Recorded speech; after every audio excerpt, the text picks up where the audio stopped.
Welcome back, everyone. This is Just Two Assholes Fantasy Football Podcast. I'm Matt Bowen. And I'm Daniel Powell. And this week, this is our second of the week, and this is our matchup episode. So to start off, around the league, there's not really too much news since we just did one on Thursday. Right now it's Friday night. So we're actually going to recap Thursday night game. Yeah, moving into the Thursday night game, we saw a good fantasy matchup between the Colts and the Patriots. Starting off on the Colts side, Andrew Luck had a pretty decent game, putting up 365 yards, 3 touchdowns, and 2 interceptions. Both him and Brady actually had very similar games as far as fantasy goes. Brady did have that one rushing touchdown, which helped him score a bit more fantasy points. Brady put up 341 for 3 touchdowns, 2 picks, and then that one rushing touchdown as well. But overall, we saw a couple rookie running backs kind of break out in this game, and just some good fantasy production from a lot of the usual suspects and one non-usual suspect in Eric Ebron. Yeah, so as far as the running backs go, so Hines had 15 carries for 45 yards. Okay, not too much, but he added 7 catches for 45 yards. So that's pretty decent for a running back. It seems like with Marlon Mack being out, he took advantage of it and he probably took over the starting running back job for Indianapolis. And as far as New England, yeah, Sony Michel, it is Sony Michel time in New England. He is their running back. As far as carries go, he got 18 out of 23 total carries for New England. So he is getting all of the workload. So he had 18 carries for 98 yards and a touchdown, and then he added 1 catch for 12 yards. So for his second game pretty much of the season, almost 100 yards and a touchdown, that is amazing. And it helps being a running back in the New England offense because defenses have to worry about Tom Brady and Gronk and now Edelman since he was back. And, Josh Gordon showed up too. So the running back is going to be a prime feature, and he's really going to affect games coming this season. Yeah, and every other season before this, I would have told you that, hey, a New England running back had a good game. Don't buy into it. It's Bill Belichick. He's going to switch it up every week, and you never know who the guy's going to be. But it feels different this time. Bill Belichick drafted Sony Michel in the first round, which you don't see that from Bill Belichick. So he obviously thinks very highly of Sony Michel. And him having 18 of the 23 carries, especially when 3 of those carries were Tom Brady. So you take those 3 carries out, and the only other running back to get any carries for New England was James White, and he had 2 carries for 0 yards. So to me, with Rex Burkhead being just continuously injured every single week, every single year, really, it looks like Sony Michel has this running back position on lockdown, and I think he's the first New England running back in the first couple years that I would trust to get 15 carries every single game for the rest of the season. Yeah, and they were comfortable using him at the goal line. There was one set of downs which they used him 3 straight rushes in a row, and I think they were at the 3-yard line, and he finally got it in. And that's when Tom Brady actually got his rushing touchdown. Yep. So he didn't get it in, but they trust him. That was the big deal. They gave it to him 3 straight times.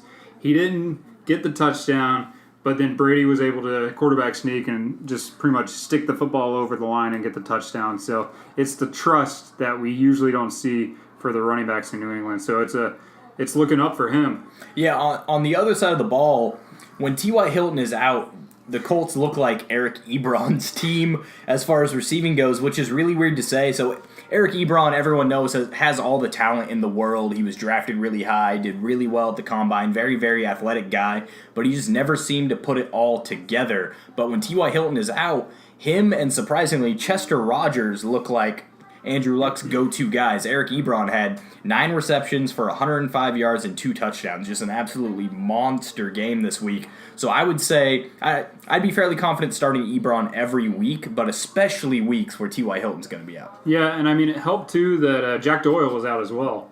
So the first couple games this season, they seemed to pretty much get 50-50 on the tight end targets and tight end receptions. But with him being out, Eric Ebron definitely solidified that number 1 tight end spot, at least for now, unless he gets hurt again, like we've seen in the past. But yeah, like you said, he's a former first-round pick, so the talent is all there. It's just his health, and so far he's been able to produce and stay healthy, so good for him. As far as any other receivers on Indianapolis, that's about it. Just Eric Ebron and Chester Rogers. And then Hines, which we already talked about, that stepped up a little bit with T.Y. Hilton being out. Yeah, and Eric Swoop had a touchdown.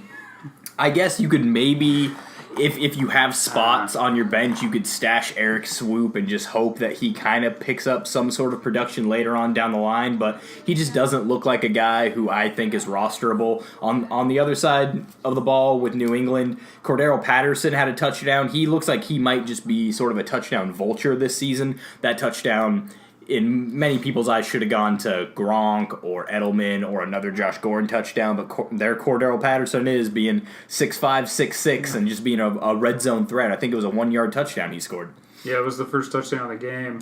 As far as other wide receivers, so lucky for you, White had 10 catches for 77 yards and a touchdown. That is pretty good. For a running back, too. You know, in New England's offense, he is not going to be mainly running the ball. He'll line up as running back a lot, yes, but they'll throw it to him with him coming out of the backfield, or he'll kind of be a decoy to help open up the rest of the receivers. Gronk had a good game, 6 catches for 75 yards, no touchdowns. Edelman, first game back, had 7 catches for 57 yards. That's pretty decent for first game back. And then, like you said, Josh Gordon got a touchdown, 2 catches for 50 yards and 1 touchdown. And that touchdown was pretty impressive. He took a post over the middle and then cut back to the corner of the end zone and split between the safety and the corner to go get the ball. He didn't wait for the ball to go get, or he didn't wait for the ball to come to him. He actually went out and got the ball and snatched it out of the air. So he is a physical wide receiver, and if he can keep this up, he can be extremely dangerous in that New England offense. Yeah, and it really looked like prime Josh Gordon again. I think he's someone who, if he wasn't on New England, I would expect to see a lot more targets. But we saw in the news today, Tom Brady came out and said, yeah, I threw that ball, and that shows you the kind of confidence that I have in Josh Gordon. And then Josh Gordon came out and said, hey, man, it's kind of nice not being the focal point of an offense. Like, I can just go out there and do my thing, and if Tom Brady gets me the ball, awesome, but I'm not out there stressing every single play like, hey, I have to be the one to make this play every single time. So this could be a nice spot for Josh Gordon where you won't see him produce wide receiver 1 numbers like we were expecting him to do in Cleveland, but he could be a nice wide receiver 2 or a flex option every single week just because he is a red zone threat. And we now know that Tom Brady trusts him to throw the ball into double coverage and hope that he'll go get it. Yeah, and I mean, good for him with all the trouble that he's been in. Hopefully he's just staying on the right path right now, no matter what you believe in, what should be legal or not. It is illegal in the NFL. But yeah, he since he is not the number 1 wide receiver and he is in such a good offense, he's going to get better matchups too. He's not going to be shadowed by the number 1 wide receiver. Sometime he'll be covered by the safety, a linebacker, or maybe the number 1 cornerback, but maybe number 2 or number 3, depending on what it looks like. I mean, Gronk could be going off, or Edelman, and they decide to shift protection their way, and then Josh Gordon could have a hell of a game. So he is in a prime place to get some good production this year. So good luck to him. He's definitely in the right spot. Yeah, and one of my biggest takeaways from this game is something I was fearing was going to happen, didn't. So I was fearing that Sony Michel would take over that RB1 spot and get all the touches, and they would use him in the passing game a lot because that's what he did so well at Georgia. He was a great pass catcher and produced a lot there. But James White owners, which myself included, can sort of breathe a sigh of relief and say, hey, Michel might get a lot of the carries, but James White is still going to be heavily featured in this passing attack. So that is very, very good for us James White owners, and we can keep rostering him and honestly keep starting him in the flex or even RB2 spot every single week, I think. Yeah, that's a good point. As far as the rest of this game goes, the only other real thing we got to talk about is defenses. So Indianapolis, they got 2 picks, but they had 38 points scored against them. So in our 24. league, no, scored against them. 38 points scored for Indianapolis. Oh, okay. I thought you said New England. My apologies. No, it's okay. For Indianapolis, so they got 0 points in our league. So not a good start for whoever owns the Colts. And as far as New England, they got 5.5.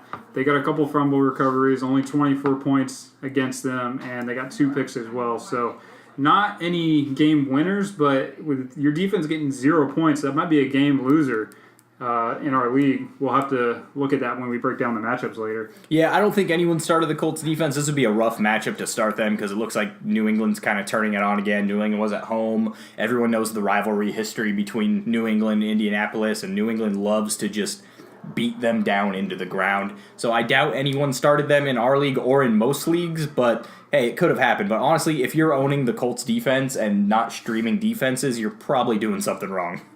Yeah, I agree with that. We can talk about kickers a little bit too. Adam Vinatieri missed. He was 1 for 2, but his one make was 54 yards. So that's, in some leagues, that's 5 points. And then he got 3 for 3 extra points, so he could have a total of 8 points. And as far as Gostowski he was 1 for 1 on field goals because they were getting in the red zone so much and scoring touchdowns, but he had 5 extra points. So if he got 3 points from that field goal and then 5, they're pretty even at 8 points in most leagues. Yeah, and both these guys are two of the greatest kickers in NFL history and definitely rosterable on any fantasy team.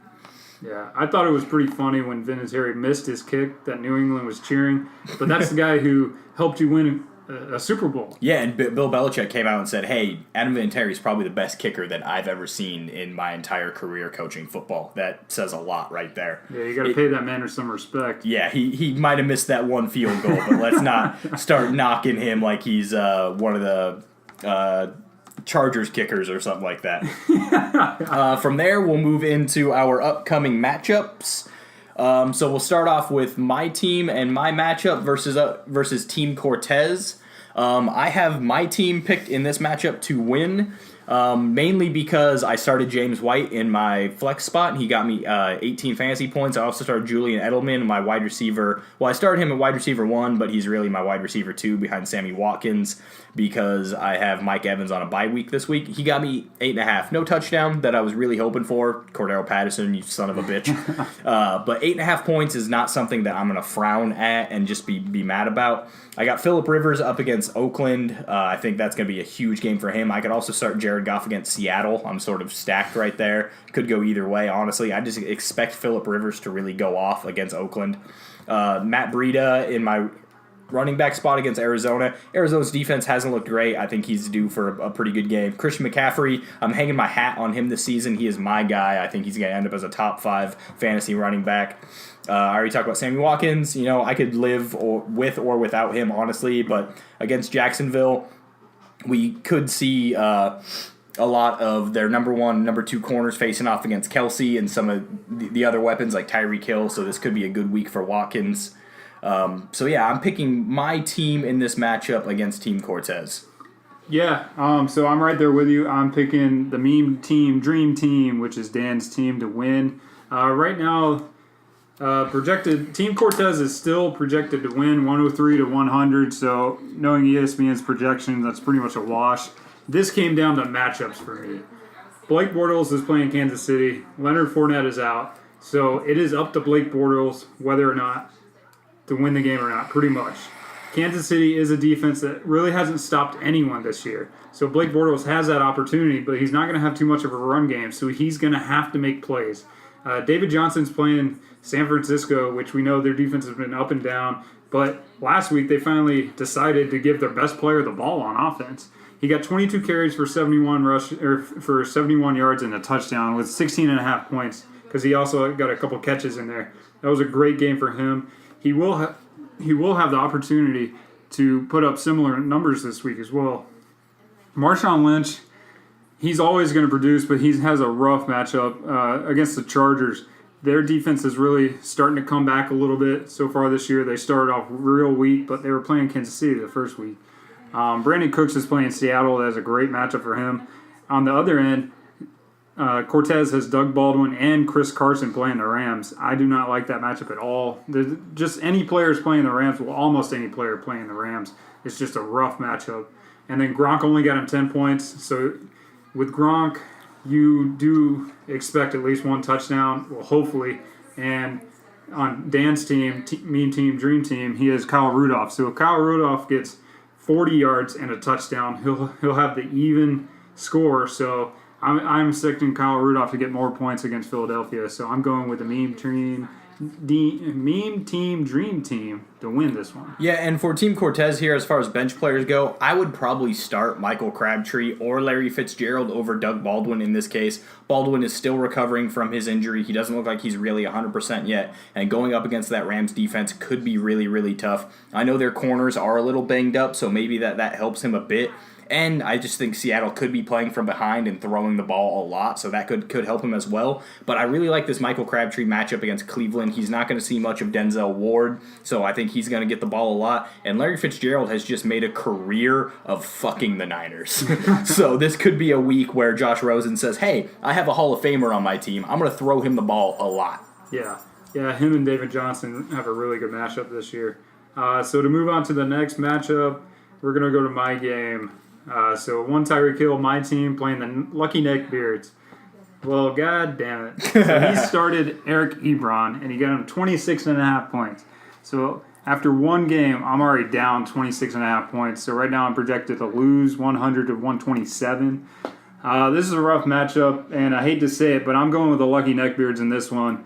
He just has such a strong team. I'll let you talk about his team. I'll talk about my team and as far as how I think my team's going to go. So Matt Stafford playing Green Bay. I'm expecting around 18 points from him. Green Bay has not been a shutdown defense, but they haven't been lighting up big numbers so far this year. So I think it'll be a pretty decent showing for him. Todd Gurley's playing Seattle. I expect a giant game out of him, especially with all those weapons. You have to give Todd Gurley the ball. The defense can't just focus on all the receivers and Todd Gurley. Someone's going to score in that offense. And I'm starting Cooper Kupp as well against Seattle. So that game could make or break for me. If the Rams just go off, Cooper Kupp has a great game. Same thing with Gurley. I could be right back in this. But yeah, I decided not to leave him on my bench this week. As far as the rest, Tyreek Hill does have a tougher matchup playing against Jacksonville. You've already mentioned as far as that defense is just so strong in Jacksonville. So with Patrick Mahomes playing the hardest defense so far in his NFL career last week against Denver, it's just going to get harder playing Jacksonville. So we'll see if Hill can at least get a touchdown, maybe 80 yards. And yeah, so I'm hoping that my team pulls it off, but I just got to go with the Lucky Neckbeards. Yeah, I think your team here needs one or two people to really, really blow up. You need like 2 or 3 touchdowns from Tyreek Hill or 2 or 3 touchdowns from Stephon Diggs or something like that to really, really catch up, I think. Just that Eric Ebron having 2 touchdowns already is brutal for you because I like Austin Hooper in your tight end slot a lot, but I don't 26.5 points like him. Yeah. Lucky Neckbeards is starting Kirk Cousins versus Philadelphia. He had Andrew Luck on his bench get 22 points. This is a spot where maybe he wishes he started Andrew Luck. I like Kirk Cousins a lot. That Philly defense has sort of been up and down, but their pass rush is insane, and Minnesota's offensive line is truly horrible. So this could be a spot where Kirk Cousins is on his back a lot of the game and just doesn't have a chance to put up many deep balls. And he maybe wishes that he started Andrew Luck here. I could see Kirk Cousins getting 16 fantasy points and that not being too much of a reach on my part. Melvin Gordon versus Oakland, great game for him. Oakland's defense is not good. Melvin Gordon is really good. And this year he's showing that he is such a great pass catcher. It's been kind of shocking just how well he's done catching balls out of the backfield every single week. James Conner had a little bit of a down week last week as far as I remember. Let me double check this. Yeah, 6.5 points against Baltimore. Baltimore's defense is pretty strong. They always have been against the run. It's something that they really hang their hat on. But this week he's going up against Atlanta, and this game, anytime a team is playing either Pittsburgh or Atlanta, that game's going to be a shootout, and they're playing each other. So I expect a scoreline of something like 45 to 48 or something like that. Something crazy out of this game. So we could see James Conner sneak in a touchdown or two and maybe not get you 100 rushing yards, maybe say 50 or 60, and then a rushing touchdown or two, and this be a pretty good game for him. Adam Thielen is a great matchup every single week. Alshon Jeffrey has come back pretty strong and looks to be the number 1 receiving threat again on that Eagles offense. We already spoke about Eric Ebron at length. Calvin Ridley, I think you're still chasing points. I didn't like starting him last week, and he proved me wrong, but I don't like starting him again this week just because Julio Jones is such a target hawk, and he's going to get in the end zone eventually. Calvin Ridley might catch a couple balls this game and get some first downs, but I don't expect him to be the red zone threat that he has been. Having said all that, I'm definitely picking the Lucky Neckbeards in this matchup. They're already up 26.5 to 0. It's just a fairly easy choice in my mind. Yeah, I'm just hoping that because Lucky Neckbeards, he has Kirk Cousins and Thielen, and I have Stephon Diggs. Hopefully Kirk Cousins just forgets who Adam Thielen is and just throws all the balls to Stephon Diggs. That hasn't been the case so far this year, but where there's a will, there's a way, I guess. The only thing on your team I might point out is I almost like Corey Davis more than Cooper Kupp in this matchup, but Cooper Kupp blew up last week and you had him on your bench, so I understand starting him here to sort of make up for the mistake you made last week. Yeah, I'm still waiting to see if Corey Davis can actually sustain that. And it's not really more Corey Davis, it's Marcus Mariota. Yes. It's we got to see consistency out of the quarterback position for the Titans for me to really believe in him. But yeah, I was lucky to get him off waivers. He's definitely going to help me out later when bye weeks pop up. Now, moving on to the Dick Dangla versus Sack Lives Matter. Dick Dangla had Tom Brady starting in this matchup. He got him 27.5. Or, sorry, not 27.5, 27 fantasy points. I am picking Dick Dangla in this matchup, and it mainly comes down to one player on his team, and that is Alvin Kamara. Alvin Kamara has been an absolute monster this year. It's ridiculous. I think he's the number one overall scoring fantasy player in the league right now, even over quarterbacks. I'll have to check that out, but probably. Yeah, I'm pretty sure he is. He's averaging 28.6 fantasy points per game right now. I don't think anyone can match that as far as our league goes. He is tied. Yeah, so he has 114.5 points, and the next is Ryan Fitzmagic with 113 overall. So, yeah, he is averaging 28.6 points a game. That is insane. Yeah, and now having said that, Mark Ingram is coming back this week, so we could see Kamara's rushes trend down a bit, but he's still going to catch 8 or 9 balls a game and probably have 100 receiving yards and a receiving touchdown. You can just bet on that every single game, it seems. He is starting Alfred Morris in his RB2 slot, and I do hate that. Alfred Morris looks like he is not the San Francisco 49ers running back to start. Matt Breida is the guy there. He's going to have the most touches and the most pass catches. So I would probably go with TJ Yeldon over Alvin Kamara here. Or even Duke Johnson Jr. and just hope that Duke Johnson comes out and catches 8 or 9 balls. He hasn't done it all year, and I'm surprised he's rostered really. But he did have 11 fantasy points last week because he had quite a few catches. So one of those two guys I would start over Alfred Morris. But then Jordy Nelson has really blown up in the past couple of weeks, and the Dick Dangla is starting him there in the flex. And Jared Cook has been the number 1 tight end in fantasy this year and looks like a solid start every single week. Yeah, so I'm going with the Dick Dangla as well. He beat me last week, and hopefully he wins again this week. But right now for projected, they're tied. Yeah. Even with Brady scoring 27 points, they are tied. For Sack Lives Matter, we're talking about his team a little bit. He's got Russell Wilson playing the Rams. We've already said how the Rams are such a hard team to play against. And Russell Wilson really, it's been a down year for him. He's been so pressured this year. And even with Baldwin coming in, he has no real big receiving threat at all. Aaron Donald is just going to feast in this game against that O-line. Yeah, and then Saquon Barkley, he'll do his thing, especially against Carolina. They've been a good team to rush against. Bilal Powell for the Jets playing against Denver. Denver is a tough defense with a tough defensive front, so I don't expect him to have a giant game. A.J. Green could go off again against Miami. He should be shadowed by Xavier Howard, which is a pretty good physical press cornerback. But if anything happens in the game and for some reason Howard is not on him, Miami's number 2 cornerback, Bobby McCain, is out. So if A.J. Green gets a bad matchup, they catch Miami's defense off guard, he could just streak down the field and get a touchdown. Marvin Jones Jr. has been pretty consistent, and they're playing Green Bay this week. So he's averaging 10 points a game. I could see him getting 10, and if he gets a touchdown in there as well, good for him. David Njoku's playing against Baltimore. So that's not the best matchup for him because Baltimore is a tough defense.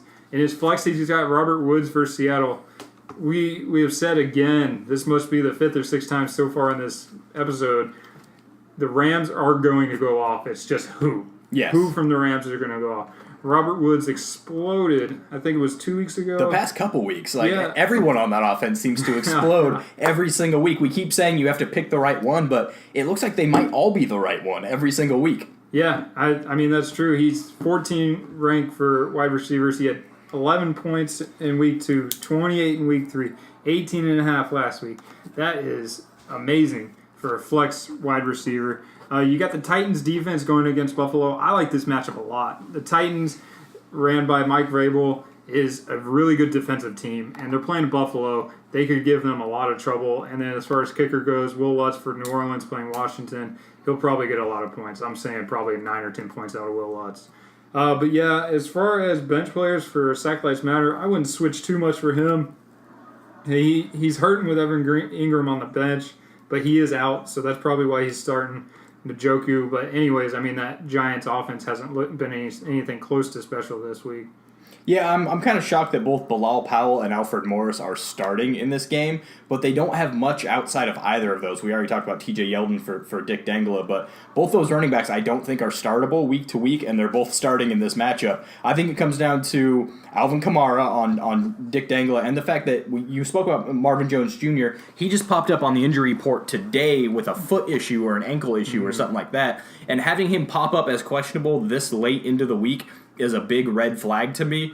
And in his place, he'd have to start Pierre Garçon, Nelson Aguilar, or Tyler Lockett, and I really don't like either of those guys this week. So he's sort of in a tough position. So if Marvin Jones sits, I think this is an easy win for Dick Dengla. Yeah, so we're both picking Dick Dengla on this one, so we're going to move over to the next one. So we got Witch Hunt No Collusion versus Dalvin and the Chipmunks. Dalvin and the Chipmunks has tried to make so many trades this year so far, and good for him. He's keeping the league fluid. He's trying to get any opportunity to trade that he can to improve his team. I am actually picking Dalvin and the Chipmunks in this one. This one is so close. They're projected 90.8 for Witch Hunt, for 95.5 for Dalvin and the Chipmunks. What it came down to me, I mean, you got Aaron Rodgers versus Patrick Mahomes. Okay, that's pretty even. You got Hunt playing against Jacksonville, which could be a tough matchup for him, and Deion Lewis playing Buffalo. I would say that Deion Lewis would probably have a better game. And then you got Jay Ajayi playing Minnesota. He's coming back from his injury. I don't expect too much for him, maybe 10 points from him. But then you got DeAndre Hopkins against Dallas. That is going to be a tough game, especially because David Irving is coming back for Dallas. So I do expect Houston to be down early. So they're going to have to be throwing the ball. Mohamed Sanu hasn't done much this year, but he is that number 3 wide receiver. He had 13 points in week 3, 14 points in week 4. I could expect around 10 to 12, which is pretty decent for number 2. George Kittle I think that he's going to go off. I mean, he's playing Arizona, and we saw with Garoppolo going out last week, he got 21 points, 6 receptions for 125 yards and a touchdown versus which we Chargers. called, by the way. Yes, and the Chargers defense, I believe, is better than Arizona. Yes, absolutely. So he should have at least the same or even better. He's got Chester Rogers, who got him 10 points in his flex, so good job for him. That is surprising. And then he's got the Broncos D versus the Jets, which the Broncos D is pretty solid. It's not as good as it used to be, but playing against a rookie quarterback and the Jets don't have as many weapons on their team, that should be a pretty good pick for him. And so you can't really switch too much on Dalvin and the Chipmunks from bench because he's got Dalvin Cook on his bench, so maybe switch him out for Ajayi, but that's kind of a coin toss. Demaryius Thomas, I wouldn't throw in there, and then he's got 2 players on bye, so I think he's sitting pretty right now. Yeah, and so I'll say something before I go into my pick here. In the overall pick so far this season, I am 1 game back. And I originally had Dalvin and the Chipmunks in this matchup, but I think the next 2 matchups are so obvious that I have to go contrarian here just to try and make up that 1 game back that I currently am. And also so we're not picking all the same teams in every single matchup this week. So I'm going to go with Witch Hunt No Collusion here versus Dalvin and the Chipmunks. Aaron Rodgers versus Detroit. Aaron Rodgers has the news has come out that he's fully healthy, and he, like Larry Fitzgerald, has made a career of fucking the Niners. Aaron Rodgers has made a career of completely dad-dicking the Lions. So he could come out and have an absolutely huge game here. I do not like Kareem Hunt against Jacksonville. That's an impossible team to run against, and Kansas City has shown that they're not going to run the ball a whole lot with Kareem Hunt this year, so I don't think that's a matchup I'm really a fan of. Austin Eckler against Oakland, this could be a great matchup for him. If the Chargers are up by as many points as I expect them to be up at halftime, Eckler could come out in the second half and see a lot of touches and a lot of pass catches out of the backfield. I don't expect that to be the case. I'm not saying 100% that's what's going to happen, but I wouldn't be shocked if it did. In his wide receiver spot, I really like Tyler Boyd here against Miami. Like you said, A.J. Green is going to see a lot of Xavier Howard. Who's Tyler Boyd going to see match up against him? Because Miami's second cornerback is out of the game. Tyler Boyd has already proven this year so far that he is a great receiving threat. So he's a guy I really like this week. Amari Cooper has been so hot and cold that I don't know if I can trust him in this matchup with the Chargers. But if Oakland wants to have any chance in this game, they need Amari Cooper to pop off. Austin Seferian-Jenkins is an okay tight end, but luckily he's playing a defense that can't cover tight ends, so he could see a touchdown here. And hey, I'm throwing darts here, man. Yeah. And then Robbie Gould at kicker. Robbie Gould is my favorite kicker in the NFL. He's the Niners kicker, so he's going to see 25 fantasy points this week. How about that? So I'm picking Witch Hunt No Collusion here to go contrarian and try and make up that one game back. Yeah, like you said, this game was such a toss-up. And another thing about Tyler Boyd, John Ross has been out. He's out. He's out. Confirmed out. That is even better for Tyler Boyd. So, yeah. Now, here's a good question. Would you start Kenny Stills over Amari Cooper in this situation? Looking at his bench, I would probably go Kenny Galladay over Stills. Especially with Marvin Jones Jr. being he's questionable, probably being out. I would probably go Kenny Galladay just because I think that Cincinnati might have better corners than Green Bay does, or a defense as a whole. They have been so physical that Devontae Parker might not play again. So Kenny Stills might be the number one cornerback out there for Miami. So I would actually go Kenny Galladay on his bench. So here's what I'm looking at for the Bengals and why I pointed out Kenny Stills. The Bengals are 23rd ranked against opposing wide receivers so far.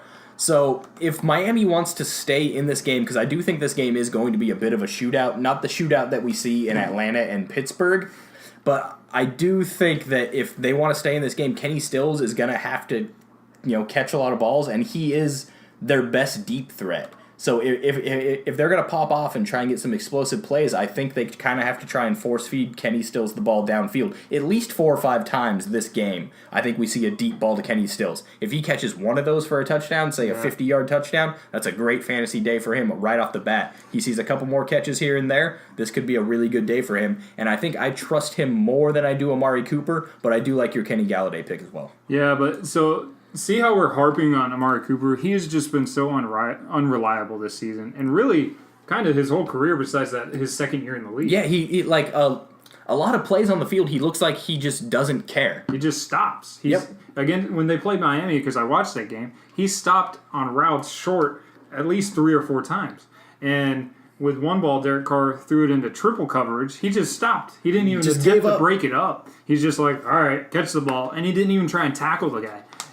He has had issues with drops, and just it seems like mentally, like I'm not saying mentally there's something wrong, but something is off where he might just be in it for the money. I don't know. It seems like he does not love the game, or he's not happy in Oakland. But with a new head coach, he's been acting the same way the last couple of years too. So it's not John Gruden's fault. Yeah. Something is wrong with Amari Cooper. And I'll be shocked if he's on the team next year because he doesn't strike me as a Gruden grinder. Yeah, he's not a Jordy Nelson. Jordy Nelson is a Gruden grinder, and maybe that's just because he's a wide receiver, so he has to go out there and prove it that much more. But I don't know. Amari Cooper doesn't strike me as a John Gruden kind of guy.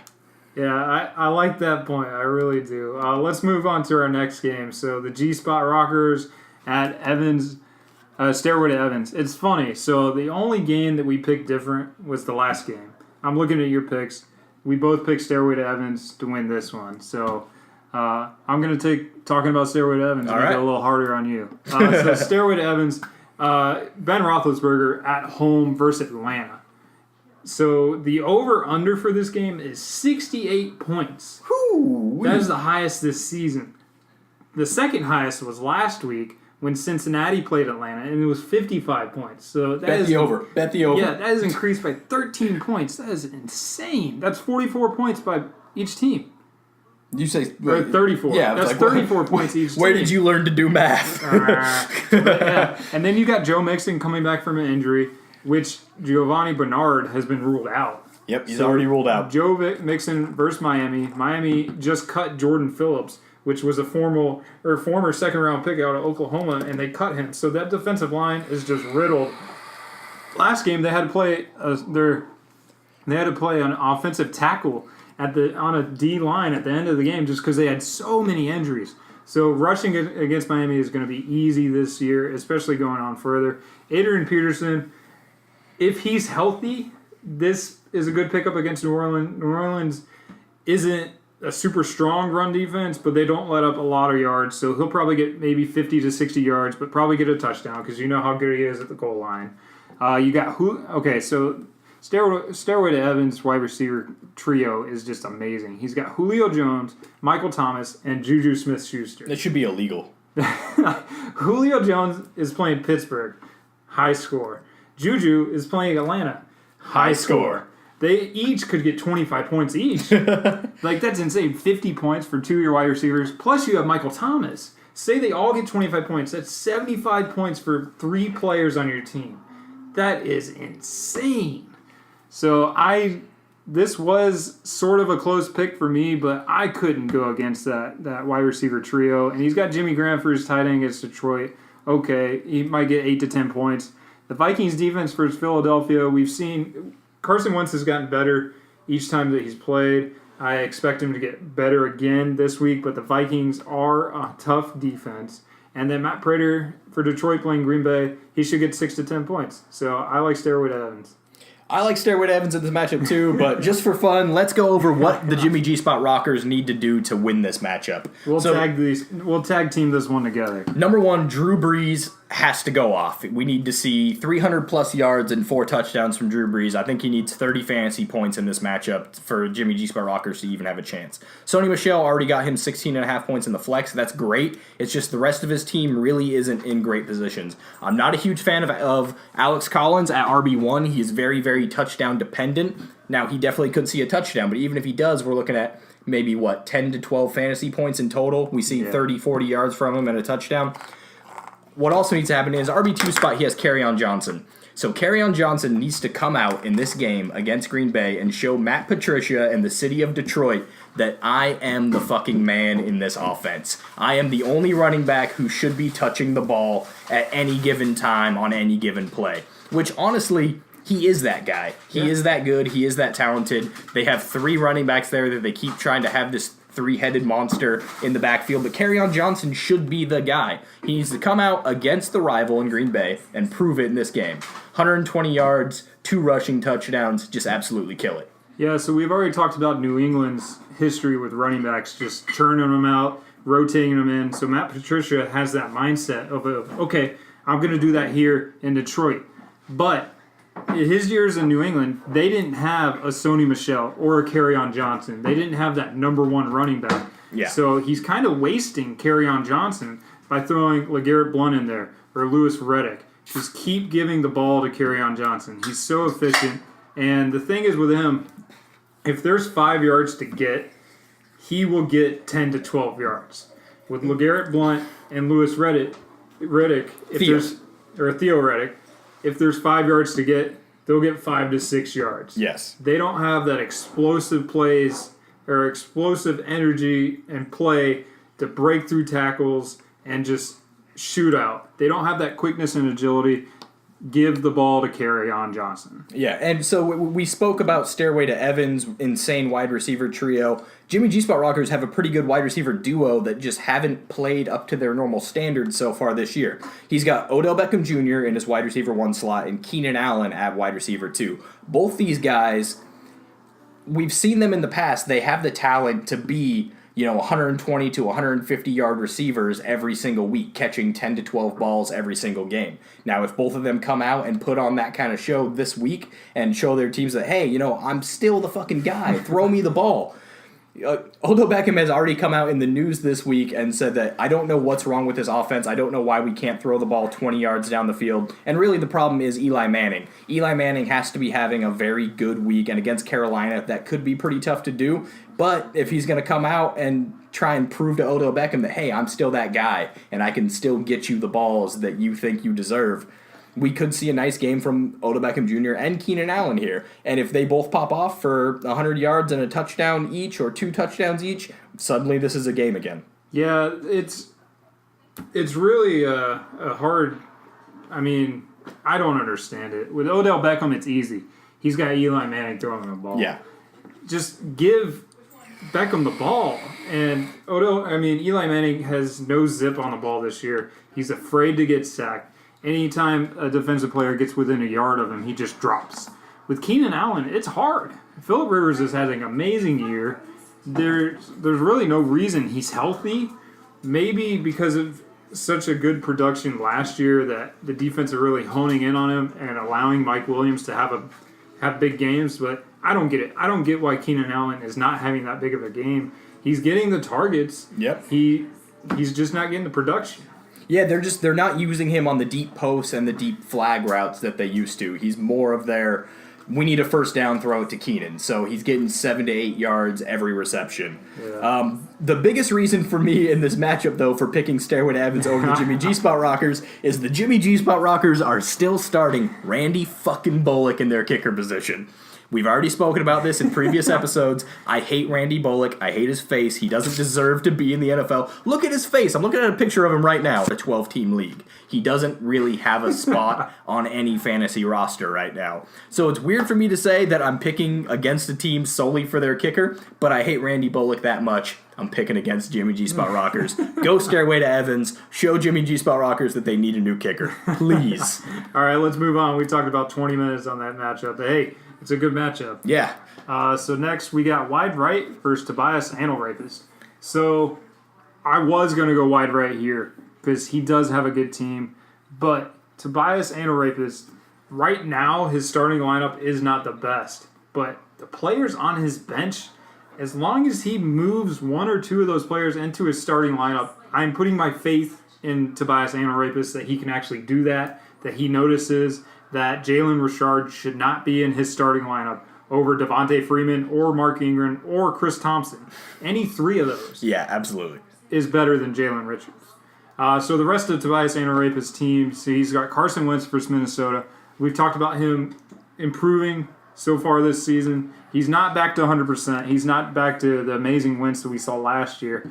But he should improve against Minnesota. I'm expecting 15 to 16 points out of him. He got 19 last week because he had one fumble.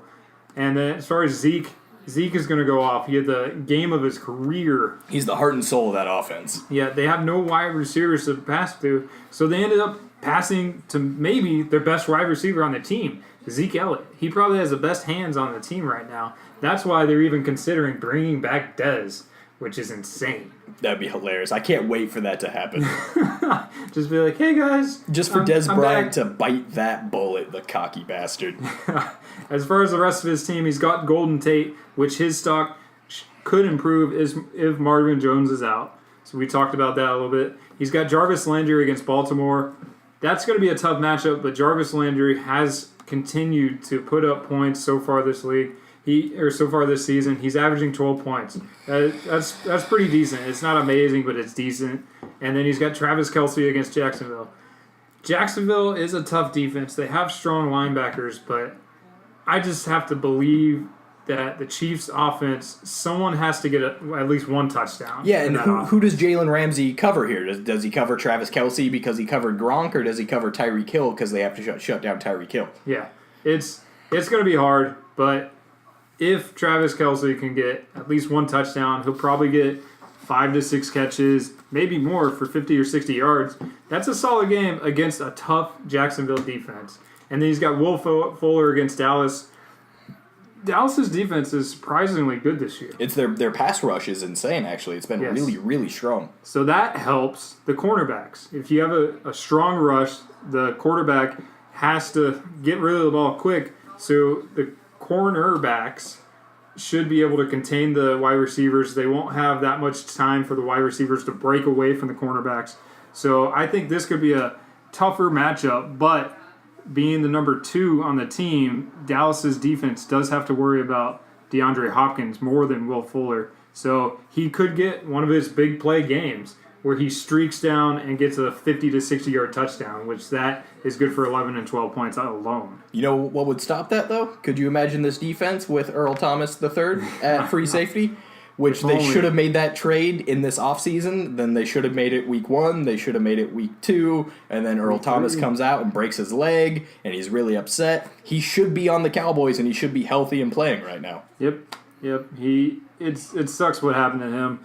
All he wanted was long-term guarantees. He just wanted safety for him and his family.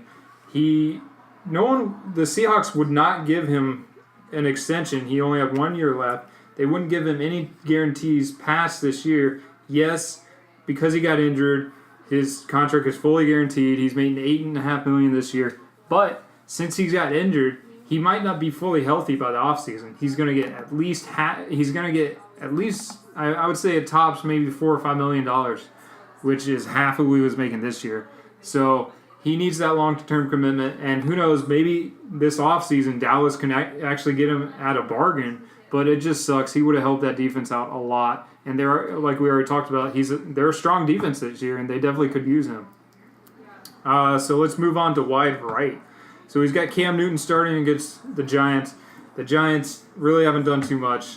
Royce Freeman playing the Jets. It's been kind of interesting what's happening with Denver's running back. It seemed like they were splitting series last week when they were playing between Phillip Lindsay and Royce Freeman. Yeah, Royce Freeman had a decent game. Both of them looked fairly impressive. It's going to be interesting to see which running back they choose to favor more, and if they even choose to favor one running back more. Phillip Lindsay is the undrafted free agent, so if they're going to ditch any running back, I expect it to be him. And also, they brought Case Keenum in because they wanted this air raid style offense that Case Keenum is so good at running, but it hasn't worked out yet. Demaryius Thomas hasn't been anywhere near his old self. Emmanuel Sanders has looked decent. Cortland Sutton is catching on a bit, but Case Keenum just hasn't been able to connect on the deep balls that he did in Minnesota. So I almost expect them to sort of go back to more of a power run offense with Royce Freeman. That's just a hunch, and that's not the way it's played out so far, but I wouldn't be shocked if that's the way it goes. Yeah, they might be trending towards what Atlanta has, with Devontae Freeman being that power running back, getting most of the rushes, and then Coleman getting most of the catches. So it might be Phillip Lindsay rushing and getting catches, and Royce Freeman just going straight to rushes and not catching a lot of balls. But yeah, he had 12 points, 8 rushes for 67 yards. That's 9. Yeah, over 9 yards a carry and a touchdown. So that is pretty decent by him. Yeah, better than decent. He's got Tevin Coleman in his RB2 spot. Devonta Freeman is back this week. Who knows if he'll take most of the snaps like he normally does. I think this could be more of a 50-50 split between him and Coleman this week. The best upside for him this week is they are playing Pittsburgh, and this game is more than likely going to be a blowout. Pittsburgh defense can't stop anybody, especially pass-catching backs, and Tevin Coleman is the better pass-catching back of the two. So while I do think it's a small gamble to play him this week with Devonta Freeman coming back, I still don't hate it, and I still think he has a lot of upside in this matchup. Antonio Brown at wide receiver is having a down year, but if he's going to bring it back and be that wide receiver one, the best fantasy wide receiver in the league, again, it's going to be in this matchup against Atlanta. Both their safeties are out. They're missing a middle linebacker. That secondary is just devastated, and Antonio Brown is still the best route runner in the league. So this could be the game where he pops off for 28 to 35 fantasy points and just has a monster game on 14, 15 catches or something crazy. Jordan Reed at tight end is in a decent matchup against New Orleans. New Orleans defense hasn't looked like what they were last year, and they've given up a lot of points. And Jordan Reed is the best receiving threat on that team. He is a big injury risk, but he's been healthy so far this year. So this could be a good game for him. LaShawn McCoy. Sean McDermott has come out and said that they really need to start getting LaShawn McCoy more touches. We've been burned on this in the past, though, when Matt Nagy came out and said, hey, we need to get Jordan Howard more touches. Yeah. And then Tariq Cohen comes out the next week and has every single carry and every single target in the passing game, and Jordan Howard does nothing. I don't expect that to be the case here because the Bills don't have a running back behind LaShawn McCoy that's as good as Tariq Cohen is. So when Sean McDermott says, hey, LaShawn McCoy needs more touches, I kind of believe him, and I expect him to see a lot more touches and even some use in the passing game.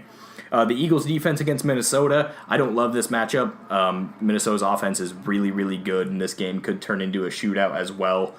I don't see the Eagles' defense getting you more than, say, 4 or 5 fantasy points here. The waiver wire is kind of barren, though, so good luck there. Yeah. And then Justin Tucker at kicker is a great kicker. But in this matchup, I have to go with the Tobias Anal-Rapis and just the strength that they have in running back with Ezekiel Elliott and at the wide receiver spot with Golden Tate and Jarvis Landry. Yeah, so just a couple changes that I could see that could help both these teams. We already talked about Tobias Anal-Rapis switching Jalen Richard at running back for with either anybody. Devontae Freeman, Mark Ingram, or Chris Thompson. What I would change for wide right is I'd put Matt Ryan in for Cam Newton. Matt Ryan's playing Pittsburgh. Cam Newton's playing the Giants. Just Matt Ryan has been so good this year. He really has. And playing against Pittsburgh, you know that's going to be a shootout. So I would start him over Cam Newton. That would pretty much be the only change I would make for wide right. Yeah, I absolutely agree with that. I think you have a much better chance at winning this matchup with Matt Ryan than you do with Cam Newton. Cam Newton's rushing attempts and his rushing touchdowns are sexy, and you really, really hope that he sees 2 rushing touchdowns and 2 passing touchdowns and has a huge game. But Matt Ryan is just so much more consistent of a fantasy player so far this year. And we've already said that this game is going to be a shootout, so I would go Matt Ryan here as well. Yeah, he definitely could. He could take over that number 1 fantasy player spot from Alvin Kamara this week. Yeah. All right, and I think that about does it for our matchups, and I think this episode.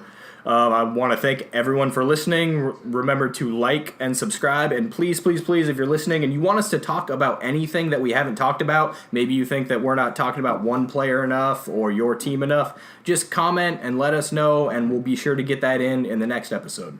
Yeah, so just remember, I'm Matt Bowen. And I'm Daniel Powell, and 2 assholes are better than 1.